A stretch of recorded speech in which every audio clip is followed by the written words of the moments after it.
Bismillahirrahmanirrahim. Assalamualaikum warahmatullahi wabarakatuh. Langsung saja, saya akan mempresentasikan tugas final dari sejarah peradaban Islam, yakni Islamisasi Nusantara. Video ini dibuat untuk memenuhi tugas mata kuliah sejarah peradaban Islam Prodi Ilmu Al-Quran dan Tafsir UIN Alauddin Makassar.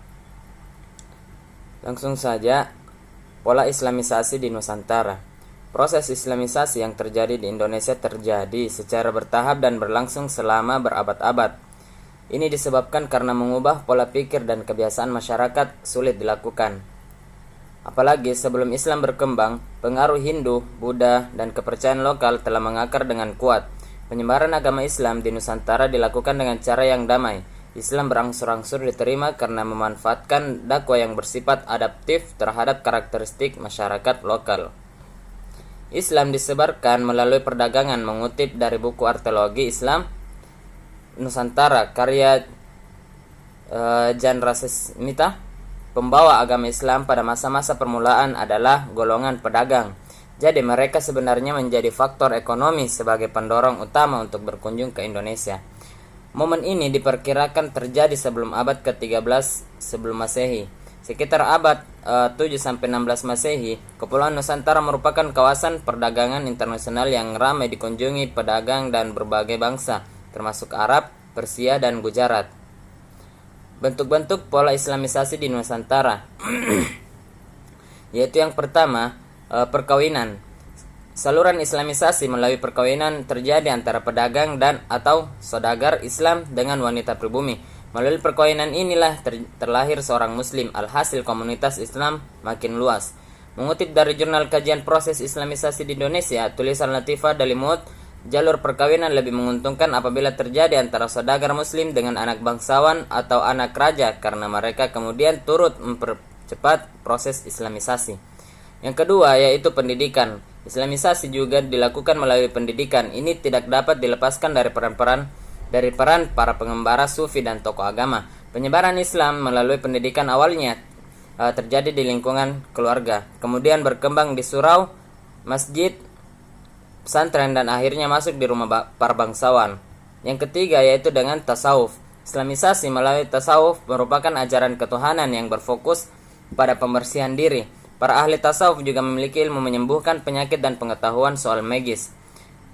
Dengan tasawuf, bentuk Islam yang diajarkan ke penduduk pribumi mempunyai kesamaan dengan kepercayaan mereka yang sebelumnya menganut agama Hindu.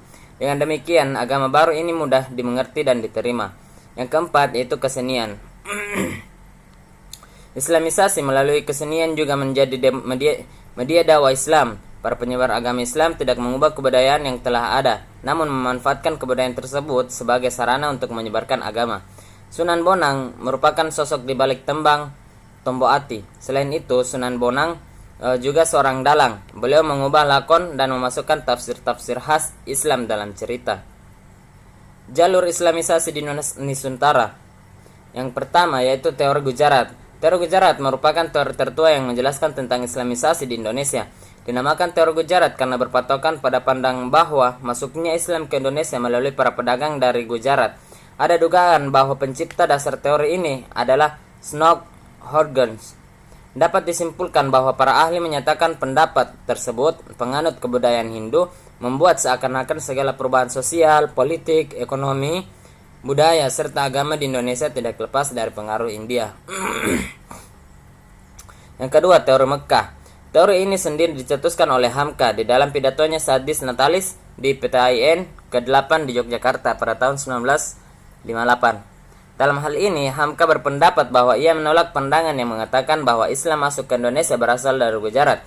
Hamka menolak pendapat yang mengatakan bahwa masuknya Islam ke Indonesia pada abad ke-13 sebab pada kenyataannya pada tersebut Indonesia sudah berdiri suatu politik Islam. Jadi sudah barang tentu Islam telah masuk ke Indonesia jauh sebelumnya, yakni sekitar abad ke-7 Masehi atau pada abad pertama Hijriah. Yang ketiga ialah menurut teori Persia. Pencetus teori Persia adalah P.A. Hossein Jajadiningrat. yang berpendapat bahwa masuknya Islam ke Indonesia dan berkembang berasal dari Persia yang singgah ke Gujarat yang terjadi sekitar abad ke-13. Pandangan teori ini berbeda dengan Gujarat dan Mekkah. Dalam teori ini lebih memutuskan kepada kebudayaan yang hidup di kalangan masyarakat Islam di Indonesia dan disinyalir memiliki persamaan dengan Persia. Di antaranya sebagai berikut. Yang pertama, peringatan Asyura atau 10 Muharram sebagai peringatan Syiah atau syahidnya Hussein. Yang kedua, kesamaan antara Syekh Siti Jenar dengan ajaran Sufi Iran Al-Hallaj. Meskipun Al-Hallaj telah meninggal pada 310 Hijriah atau 922 Masehi, akan tetapi ajarannya terus berkembang dalam bentuk puisi. Penggunaan istilah bahasa Iran dalam sistem mengeja atau membaca huruf Arab. Nisan pada makam Malik Saleh pada tahun 1297 dan makam Malik Ibrahim tahun 1419 di Gresik dipesan dari Gujarat. Pengakuan umat Islam di Indonesia terhadap mazhab Syafi'i sebagai mazhab utama di wilayah Malabar. Selanjutnya, penerimaan dari masyarakat Nusantara kehadiran Islamisasi di Nusantara.